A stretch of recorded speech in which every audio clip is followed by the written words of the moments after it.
it's not worth being closed off. Be who you are. Find who you are and be who you are. I just had a really fun conversation with Jamie Hauserman. Jamie is a trailblazing woman in the manufacturing world. Jamie also has a passion for not only to develop herself and her skills, but a passion for helping others grow. I think you're going to really enjoy hearing from Jamie Hauserman.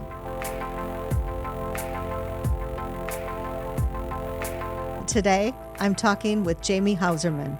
Welcome, Jamie. Thank you. I'm privileged to be here. Well, I'm excited to have you. I've heard so many wonderful things from so many people in this room, in particular about you. So that bodes well. It's always wonderful to, before I have a talk with someone, to hear from coworkers, and boy, they had glowing things to say about you, Jamie. Aww. Yeah. So tell us, what do you do here at C&G? So I am the corporate training manager for C&G. Okay. And how long have you worked for us? It's almost 9 years. August will be 9 years. Wow. Yeah. So have you always been in training? No, I actually started on the floor as a machine operator. Yeah. So wow.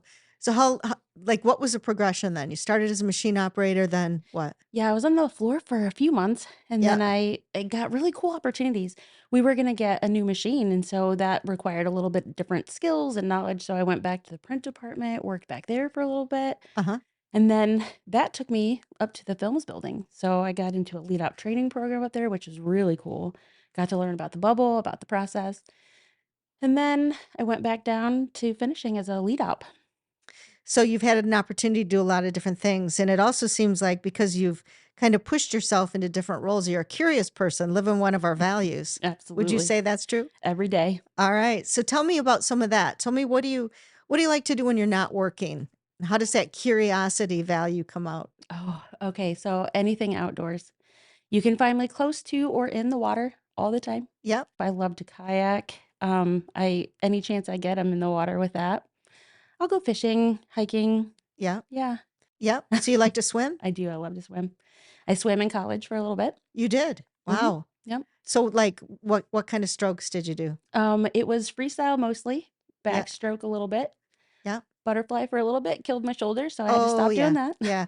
Yeah, just watching those swimmers do that butterfly, it's like the whole body's coming out, and like you're morphing into this like figure, and that looks tough. So you must be a tough person.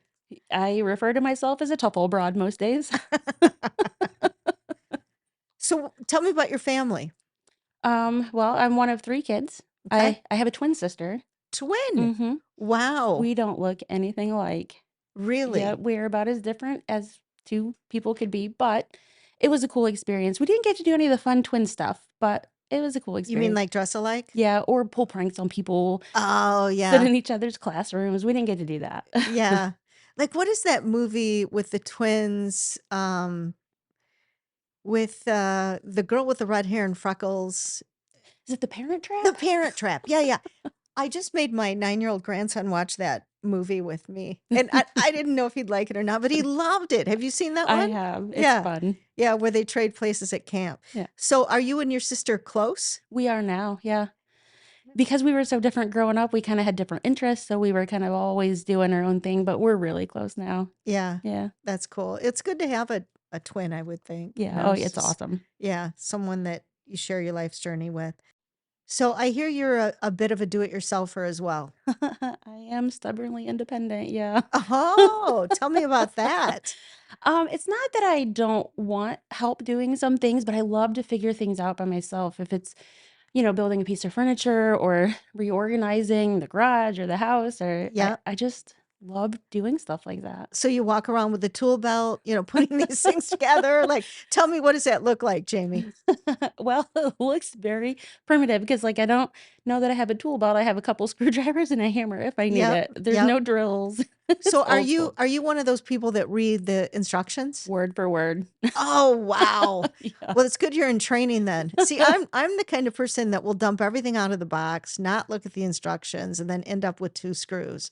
I'm like, well, why did they give me 2 extra screws? So that doesn't happen to you then. No. What's the thing you're most proud of? I don't know if it's any one thing. I really do think it's the whole journey. Yeah, of being this independent do-it-yourselfer. Yeah, because I wasn't always that way. It took most of high school. I was really shy and really quiet, and I just didn't really branch out or break out of Mhm. my shell. And it was a struggle to kind of learn to depend on yourself and not really worry about that. It was there any particular adversity that you went through that kinda shaped you into who you are or brought you out of your shell? College broke me out of my shell, really. I was on the swim team, Yep. and you're on a campus for the first time. You're around hundreds of people that you don't know. You're in these lecture style classrooms, and you're just trying to find your way, right? You're no Mhm. longer in the shelter of mom and dad, and you're just trying to figure it all out. And when you're in it and you're on your own and you're like, "Hey, let's go." It's like, "Oh, okay." I'm really going now. Yeah, Yeah. yeah. What school did you go to? The University of Akron is where I started. Did you like the school? Oh, I loved it. Yeah, so it was a good experience for you, Yeah. and it was sorta like my first coming out of, my parents' house and being on my own and kind of seeing what I'm capable of doing. Yep. So, if you could go back to that Jamie, that was 18 years old, going to college, leaving home, is there any advice you would give yourself in hindsight? Absolutely. What would that be? It's not worth being closed off. Be who you are. Find who you are and be who you are. Great advice. So what allowed you to really be that person? Was it just going off to school or was there something that really built your confidence that showed you I got this? Yeah, so I had kids young. I was in a serious relationship for a really long time and it didn't work out. And when you go through a serious breakup like that, it's like, who am I? Yeah. And at the time I was 31. I was old enough, but I didn't know who I was. And so, that breakup was really like, okay, Yeah. let's do this. Let's create who you are Mhm. and be who you are. Yeah. And that I mean, learning that at 31 or 61 or 11, I mean, that's the key to life is really understanding who you are and how to play to your strengths. Yeah. It was through conversation, it's like, "What's your favorite color?" Like, "Oh, I don't I don't know." know. "What's your favorite food?" I don't know that either." Like, I know what I make for the family all the time. What do you like?" Because from a young age, you started out, really having responsibilities, Mhm. taking care of others, and that's where your focus was. And Yeah, yeah, that's good though that even at 31 that you're able to kind of discover more of who you are. yeah. So tell me about your kids. I have 2 boys. Mhm. My youngest just turned 19. Oh, wow. Yeah, and my oldest will be 21 in August. Wow. Yeah. So what are they doing now? So, my oldest works for his dad. Mhm. He travels everywhere. They fix all kinds of stuff. And my youngest is in between jobs right now. Yeah. That's okay too. Maybe it'll take him until he's 31 I to know. figure out where his life is headed. Yeah. So, is there someone in your life, Jamie, as you were growing up or today that it really inspires you?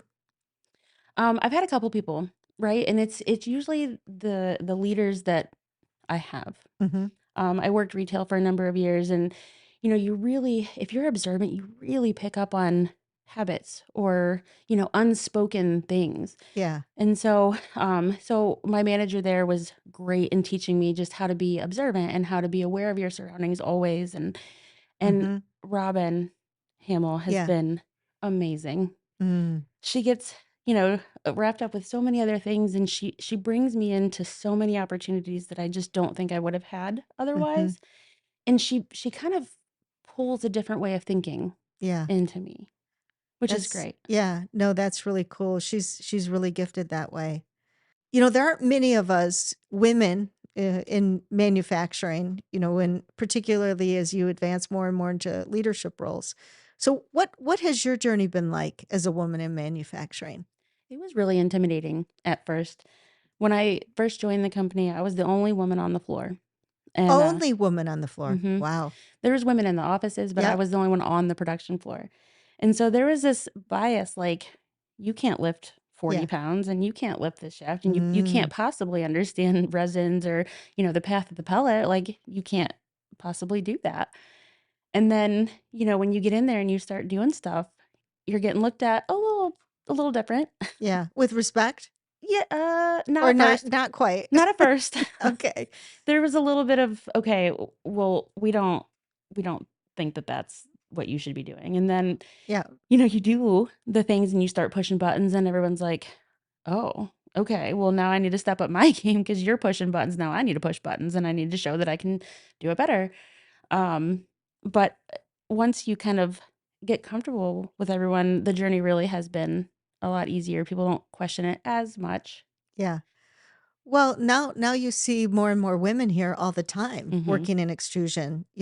Have you heard the phrase, "You have to see it to be it"? Yes. Yeah. So now you've paved the way for other women, right? Because they saw you come in, you did it, and hopefully it makes it a little easier for women who come behind you I hope to do so. it. Yeah, I hope so. So tell me some of the other experiences as a because it is difficult being the first, right?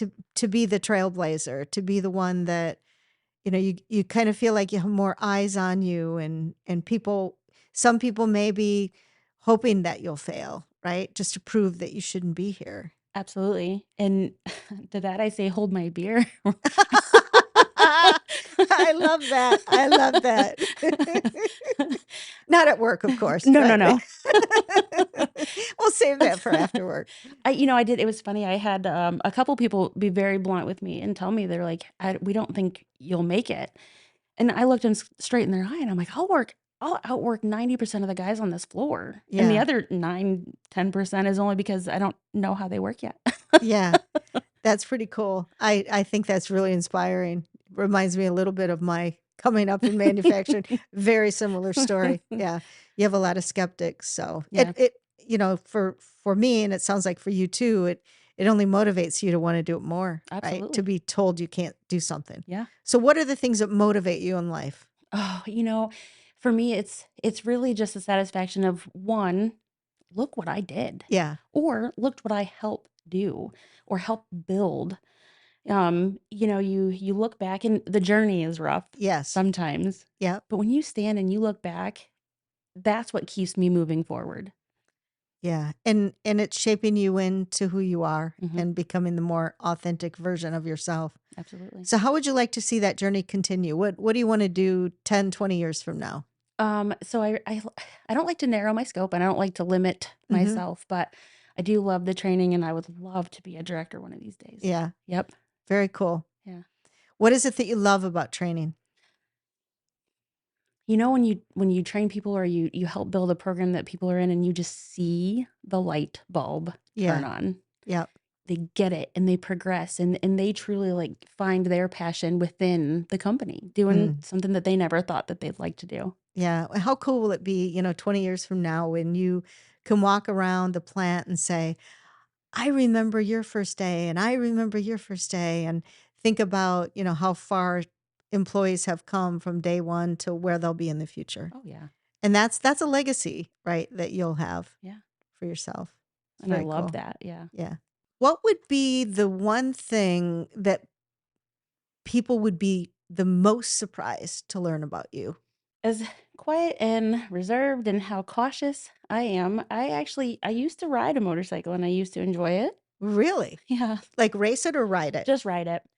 And so people would say that you're No, people that know me, I'm overly cautious. I drive ah, very safely and, okay. like, Okay. yeah, so to be able to, ride a motorcycle and just be a little bit more free and more li Wild. Yeah, Yes. yeah. So first of all, what got you into it and what got you out of it? What got me into it was, I don't know, I was just going through that phase, right? Like, the kids were getting a little older, so I felt more comfortable. I took a safety course, Of and course. Of course you did. of course I did. To get more Yeah. comfortable with it, Walking on the wild side. that's Yeah. what I do. Yep. Yeah. All right. I walk cautiously on the wild side.